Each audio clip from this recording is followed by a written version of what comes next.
34 FM. Les News People.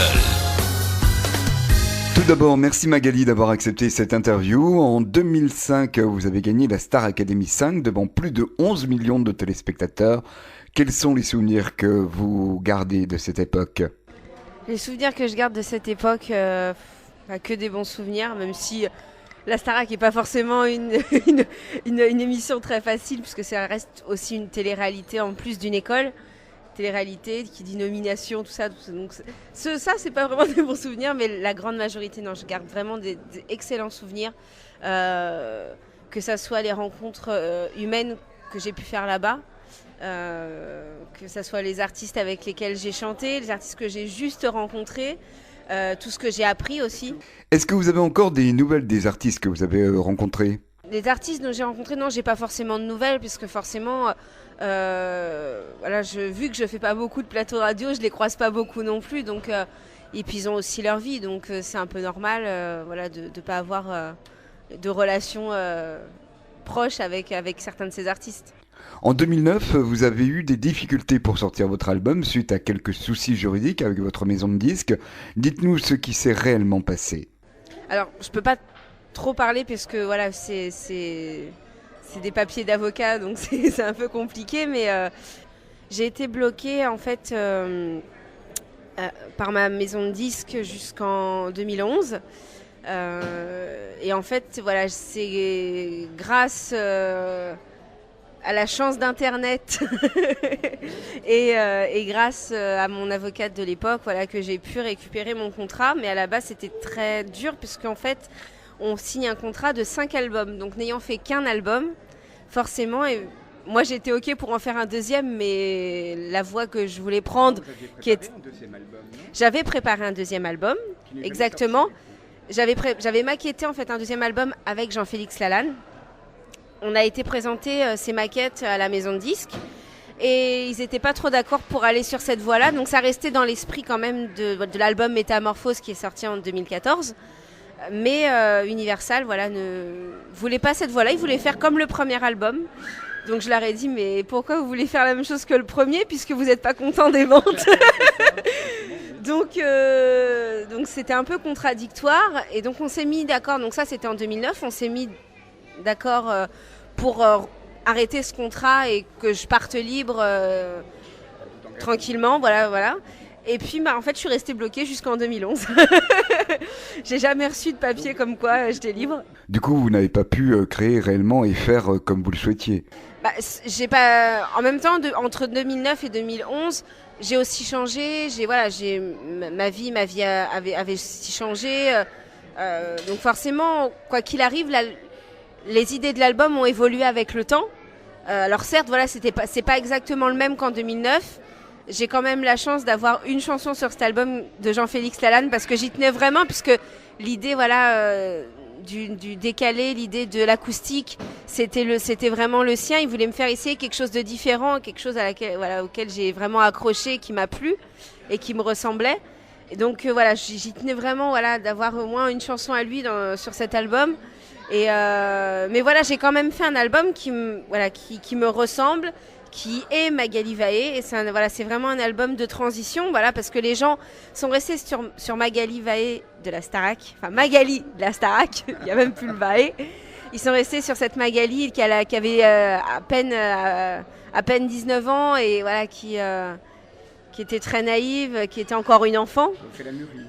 En 10 ans, oui, j'ai mûri, je suis devenue maman, donc forcément, il y a énormément de choses qui changent et on ne voit plus du tout les choses de la même manière. Et donc cet album, s'est formé entre la Magali Vaé qui n'était pas encore maman et qui est devenue maman entre-temps. Et donc j'avais encore de nouvelles choses à dire qui sont rajoutées vu que l'album n'était pas fini. Et voilà, donc cet album, c'est vraiment moi et je voulais vraiment expliquer qui j'étais réellement, parce qu'il y a eu beaucoup de on-dit aussi. Et je voulais vraiment expliquer aux gens ce que j'étais devenue pendant ces 8 dernières années. Et je voulais vraiment leur raconter qui j'étais devenue et ce qui était qui était vraiment Magali Vaé, tout simplement. Vous avez composé La Crapouille, je crois. Oui, La Crapouille. Alors La Crapouille, donc alors c'est pas le premier, c'est le deuxième titre que j'ai écrit. J'étais pas encore maman à l'époque. La première chanson que j'ai écrite, c'était Je n'y pense même pas. Et je l'ai écrite au château. Donc pour dire, c'est vraiment la toute première. Et elle se retrouve sur ce deuxième album. Mais sur cette deuxième chanson, donc la Crapouille, c'est une chanson donc, que j'ai écrite un peu sur un coup de tête. Je me suis dit, tiens, faut vraiment que j'y mette ma patte sur cet album, pour dire qui je suis et ce que je suis devenue, il faut vraiment que je puisse le mettre en musique. Et voilà. Et le mieux, en fait, c'était d'écrire moi-même. Et donc, cette chanson, en fait, c'est une dédicace à ma nièce. C'est une dédicace à ma nièce. Beaucoup pensent que je peux parler de ma fille, mais non, à l'époque, quand je l'ai... Non, c'était pas possible. Elle était vraiment trop petite. C'était même plus 3 pommes, hein, c'était encore moins. Donc voilà, c'est une dédicace à ma nièce, parce qu'à l'époque, c'était vraiment comme ma fille. Forcément, je n'étais pas maman, mais je la considérais comme ma fille. Je l'ai tellement attendue, cette nièce, que voilà, c'était je l'ai surnommée ma Crapouille à sa naissance. Et du coup, j'en ai fait une chanson. Voilà, ça a été ma première source d'inspiration. Parce que je n'y pense même pas, ça parle aussi de ma nièce. Et bizarrement, cette chanson, à la naissance de ma fille, elle a repris une autre dimension, parce que les mêmes mots pour ma nièce étaient les mêmes mots pour ma fille, racontaient la même histoire, parce qu'elles sont nées la nuit toutes les deux. C'est des chippies toutes les deux. Donc voilà, c'est vraiment une chanson qui a été remise, en fait, qui est passée de génération en génération, quoi. En 2012, vous êtes comédienne étrangement pour une série, vous la tournez à Saint-Martin. Est-ce que c'est une expérience que vous souhaitez renouveler ? Ah oui, l'expérience de comédienne, ouais, m'a extrêmement plu. Et donc du coup, oui, j'aimerais vraiment pouvoir renouveler cette expérience. Alors malheureusement, je ne pense pas que Dreams qu'il y ait une suite, en fait, à la série. Même si mon rôle de Violette, je l'aimais bien. Mais voilà, la comédie en général, que ça soit au théâtre, au cinéma, même juste pour la télévision française, pour une série, je sais pas, comme ça peut être Profilage, ça peut être Camping Paradis, ça peut être Joséphine Ange Gardien. Oui, voilà, j'aimerais jouer différents rôles, différents personnages, que ça soit triste, joyeux, psychopathe, tout ce qu'on veut. Voilà, j'aimerais bien, parce que voilà, c'est vraiment une très belle expérience. Et puis je trouve qu'il n'y a rien de mieux. C'est comme la scène, ça s'apprend pas en cours, ça s'apprend sur scène. Et la comédie, pour moi, je l'ai appris vraiment devant les caméras. Et je pense que c'est la meilleure façon d'apprendre, avec en même temps ses pairs, parce qu'il y avait énormément de personnes qui avaient de l'expérience, qui nous ont donné des conseils. Et du coup, je souhaite vraiment renouveler avec un rôle différent, mais renouveler cette expérience. Oui. Pouvez-vous nous parler du titre La fièvre acheteuse, que l'on trouve vraiment bien, et je trouve que l'on ne l'entend pas assez en radio? Pour les radios, c'est grâce à des gens comme vous que ma chanson passe en radio. Il faut pas compter sur les grandes radios. Mais le titre, en fait, moi, quand j'ai rencontré toute l'équipe d'auteurs-compositeurs avec mon producteur de l'époque, j'ai émis des thèmes vraiment qui me tenaient à cœur.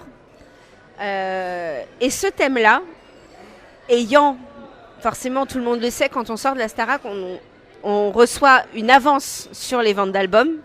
Donc, ayant reçu beaucoup d'argent, forcément, à l'âge de 19 ans, qu'est-ce qu'on fait ? En général, on ne met pas de côté. Malheureusement, on ne met pas de côté, et donc on dépense un petit peu, voire beaucoup. Et donc, oui, voilà, donc je voulais une dédicace sur cette période de ma vie qui m'a fait aussi, maintenant je connais beaucoup plus la valeur de l'argent. Voilà, c'est ce qui a fait que je suis Magali aujourd'hui. Et voilà, donc je voulais absolument une chanson comme ça, très, très délirante, très, très, très comique sur l'achat compulsif des femmes. Donc voilà, et donc c'était plutôt une chanson très, très humoristique. Alors nous avons la Magali, chanteuse, compositeur, auteur, et vous êtes engagée dans 2 associations, Cœur des Anges ou Tout Alzheimer. Alors pourquoi ces engagements ? Alors la première chose, c'est que ce sont forcément des associations qui me tiennent à cœur. Les causes me tiennent extrêmement à cœur. Parce que je veux pas être une marraine de papier, je veux vraiment être une marraine qui puisse être présente. Donc je suis pas marraine de 36 000 associations. Je suis présente pour beaucoup d'associations, mais en tant que marraine, pour moi, le titre de marraine est extrêmement important. Donc l'association Cœur des gens, c'est une association qui est là pour réaliser le rêve d'enfants malades ou en fin de vie. Donc ça fait très longtemps que, presque depuis ma sortie de la Starac, depuis 2008 à peu près, que je suis cette association. Et donc du coup, j'étais même pas maman, mais voilà, j'ai toujours adoré les enfants. Donc pour moi, c'était une évidence. On a de la chance, moi j'ai de la chance d'être entourée d'enfants en pleine santé, qui peuvent faire ce qu'ils veulent pratiquement, enfin, dans la limite du raisonnable, bien sûr. Mais voilà, j'ai cette chance et j'imagine pas ma vie en ayant ce malheur sur moi. Et donc voilà, je veux transmettre tout ce que j'ai, tout l'amour que je peux avoir à ces enfants. Alors voilà, ça peut être lors d'une soirée, ça peut être aller les voir à l'hôpital, ça peut être les inviter des fois à certains de mes concerts. J'avais fait une semaine au Sentier des par exemple et j'avais invité plusieurs fois l'association à venir avec des enfants. Donc il y avait eu trois ou quatre soirs où ils étaient venus avec des enfants différents. Ou alors même les mettre en relation avec d'autres artistes que je peux connaître parce que tous les enfants de l'association ne sont pas fans de moi, mais voilà, il y a énormément d'artistes que je peux connaître et les mettre en relation. Et puis l'association Tout Alzheimer, c'est plus récent parce que ça fait un peu plus d'1 an. Ça me touche pas personnellement puisque j'ai eu des cas, malheureusement, je n'ai plus, mais j'ai eu des cas dans ma famille d'Alzheimer, entre autres ma grand-mère maternelle, la seule grand-mère que j'ai réellement connue en fait, mais je l'ai toujours connue malade. Et c'est aussi grâce à elle, puisque dans mon album, il y a une chanson qui s'appelle Mon ange gardien et je parle d'elle. Voilà, c'est aussi grâce à elle que j'ai pu passer le casting de la Star Academy, puisque quand elle est décédée, j'ai appris qu'elle aurait adoré me voir chanter et tout ça, qu'elle aurait adoré avoir un chanteur ou une chanteuse dans la famille. Elle en a eu une, mais elle s'en est jamais rendue compte. Et donc voilà, je me suis dit à son enterrement que je voulais absolument aller plus loin et pas me mettre de barrières. Entre autres, voilà, en gros, me laisser ma chance, voilà, tout simplement. Et c'est grâce à elle, c'est grâce à cette promesse que je lui ai faite. Donc je me dois de lutter aussi pour faire connaître cette maladie, parce que forcément, les adultes connaissent cette maladie. Mais les jeunes enfants, comme moi je l'étais à l'époque quand ma grand-mère était malade, ne connaissent pas. Quand on a 7-8 ans, on ne se rend pas compte de ce que c'est Alzheimer. Même à mon âge, je pense que des fois à 30 ans, je pense qu'on ne se rend pas compte de ce que c'est Alzheimer parce que pour nous, c'est loin. Voilà, en gros, c'est pour les vieux. Voilà, on ne se rend pas compte. Et malheureusement, quand on a d'un seul coup un parent, ça peut être un de nos parents, ou un grand-parent qui est atteint de cette maladie, c'est toute une réorganisation de la vie qui est très importante. Et pour avoir vu ma mère dans cette réorganisation, je pense qu'il faut faire connaître plus cette maladie à travers la jeunesse d'aujourd'hui et en plus se rendre compte que cette maladie malheureusement n'arrive pas entre guillemets qu'aux vieux. Il y a des cas de plus en plus jeunes de la maladie d'Alzheimer. J'ai entendu que vous aviez fait une reprise d'une chanson d'Amel Bent, Ne retiens pas tes larmes. Vous êtes fan d'Amel Bent ? Oui, lors de concerts, je fais souvent des reprises, donc entre autres Amel Bent. Alors en général, je chante beaucoup de chansons qui me tiennent à cœur, que j'aime beaucoup, et cette chanson d'Amel Bent, alors il faut savoir que mon premier casting Starac, je l'ai fait avec ma philosophie d'Amel Bent. Et oui, Ne retiens pas tes larmes, c'est une chanson qui me touche beaucoup, elle est vraiment très émouvante et encore plus en piano-voix, voilà. Mais voilà, non, j'aime beaucoup Amel Bent, je trouve que c'est une fille extra. Et qui a une voix superbe, extraordinaire, et puis elle fait beaucoup de R&B, mais quand elle fait des chansons de piano-voix, je trouve que ça lui va encore mieux, et que les chansons sont encore plus belles et prennent une ampleur différente. Et donc forcément, cette chanson, je l'aime beaucoup. Qu'est-ce que vous préparez pour 2016 ? Alors je sais pas si ce sera pour 2016, peut-être pour 2017, je sais pas, ou peut-être avant, je n'en sais rien, ça dépend à quelle vitesse ça va, mais j'ai un nouvel album qui est en préparation, dans un style encore différent, puisque je ne veux pas me mettre dans une case musicale. Pour moi, la personnalité est faite de plusieurs facettes, donc ma personnalité musicale également. Voilà, je veux faire des choses que j'aime, donc je veux pas... Non, pas de classique, non, on reste quand même dans les choses qui bougent, non. On reste quand même dans les choses qui bougent, un peu punchy. Mais voilà, je veux... Et puis maintenant j'ai de nouvelles choses à raconter, puisque depuis le nouvel album, on a fini d'enregistrer en 2013, donc forcément... s'il sort l'année prochaine, ça en fera encore quelques années. Donc forcément les années évoluant, on a plus de choses à dire et peut-être aussi des choses de plus en plus entre guillemets sérieuses aussi. Ça peut être des fois des coups de gueule. Oui, non, mais je parle surtout pour la chanson Je vous aime de l'album. L'album commence par Je vous aime. Mais faut écouter la chanson pour savoir ce que ça veut dire. Parce que comme ça, si on dit Je vous aime, forcément, les gens ils pensent tout de suite aux gros mots. Ça va plus loin que ça. Mais voilà, non, c'est vraiment... voilà, je veux toujours faire... Dans ma vie, j'ai toujours voulu faire des choses que j'aimais. J'ai la chance aujourd'hui de faire un métier que j'aime, qui est pour moi, qui est plus qu'un métier, qui est vraiment une passion, puisque je fais ça depuis toute petite. J'ai cette chance aujourd'hui, malheureusement, les gens ont de moins en moins la chance de faire des choses, des métiers qu'ils aiment par passion. Des fois, en majorité, c'est par obligation. Il faut bien gagner sa croûte, comme on dit. Et donc, du coup, voilà, tout ce que je fais, que ça soit les scènes, que ça soit les associations, que ça soit les albums, je veux faire des choses qui me tiennent à cœur et où j'ai vraiment des choses à raconter. Je veux pas faire des choses juste commerciales. Hop, on fait un titre, ça passe en radio, hop, on en refait un autre, machin. Non, je veux avoir des choses à dire, des vraies choses à dire, voilà, réelles. Aujourd'hui, vous allez participer à un Radio Crochet en tant que juré. Est-ce que vous aimeriez aller plus loin en proposant d'être juré pour une émission telle que X Factor, Nouvelle Star ou encore The Voice ? Alors, être jury, pour moi, c'est toujours compliqué parce que c'est vrai que j'ai une expérience dans la musique. En même temps, je ne suis pas professeur de chant non plus. Je peux toujours donner des conseils, alors oui, pour la scène, pour tout ça, mais j'ai encore énormément moi-même des choses à apprendre. Alors pour moi, c'est vrai que c'est compliqué de noter quelqu'un. C'est toujours compliqué parce que j'ai été à la place de ces personnes qui vont être sur scène ce soir. Mais voilà, ça fait partie aussi de mon métier parce que je sais que la personne qui va gagner va être contente d'avoir gagné ce concours et que ça se trouve dans quelques années c'est peut-être une personne qu'on entendra sur votre radio.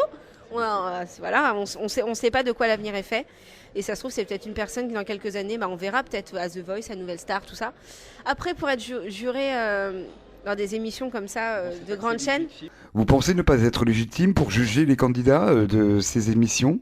Je sais pas si je suis légitime. En tout cas, voilà, ce serait avec beaucoup de réflexion. Voilà, ce serait vraiment avec beaucoup de réflexion parce que moi, si je fais ce genre d'émission, je veux vraiment pouvoir leur apporter quelque chose de mon expérience, de pas juste être là dans les fauteuils, me retourner ou voilà, je veux vraiment être présente à fond et les soutenir à fond. Les connaître sur le bout des doigts pour pouvoir leur proposer des chansons vraiment qui leur correspondent. Enfin, voilà, c'est énormément de choses. Moi, comme je l'ai dit, je fais pas les choses à moitié. Je les fais vraiment par passion et avec le cœur. Donc voilà. Et après, je sais pas si ce serait légitime. Je pense qu'il y a énormément de chanteuses avant moi qui mériteraient d'avoir cette place et qui auraient vraiment comment dire, l'expérience. Voilà, l'expérience, parce que c'est pas forcément la voix qui fait l'expérience aussi. Avoir l'expérience pour donner des conseils et leur apprendre énormément de choses. Merci pour cette entrevue. À bientôt, Magali. Merci à vous. Merci beaucoup pour votre accueil, votre gentillesse. C'est très gentil à toute l'équipe. Merci beaucoup. À bientôt.